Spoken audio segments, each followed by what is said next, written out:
কিছু মানুষ আমাদের পছন্দ করে না, অথচ আমরা তাদের কোনো ক্ষতি করিনি, কোনো ভুল করিনি।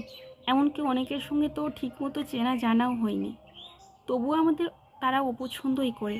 কিন্তু কেন?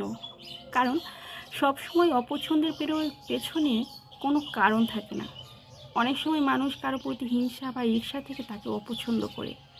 কেউ কেউ তোমার হাসি দেখে নিজের কষ্ট মনে করে, তোমার সাফল্য দেখে নিজের ব্যর্থতা টের পায়। তখন তারা না জেনে না বুঝে তোমাকে ভুল বোঝে, তোমার উপর রাগ বসে। অনেক সময় কেউ ভেবেই নেই তুমি নাকি তার প্রতিযোগী, অথচ তুমি তা জানোই না যে তুমি কোনো প্রতিযোগিতা শুরু করেছো। এই সমাজে সৎভাবে শান্তভাবে বাঁচাটাও এক ধরনের চ্যালেঞ্জ।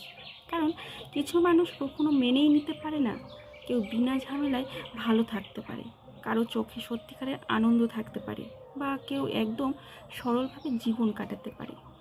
তবে তাই বলে কি আমরা থেমে যাব? না, আমাদের চলতে হবে নিজের মতোই করে।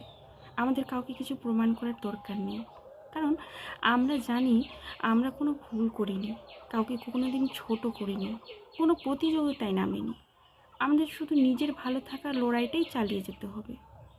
সবাই যে ভালোবাসবে এটা ভাবাটা খুব নিষ্পাপ এক চিন্তা। বাস্তব তো হচ্ছে সবাই তোমাকে বুঝবে না, সবাই ভালোবাসবেও না। তাই অপছন্দ নিয়ে ভয় পাওয়ার কিছুই নেই।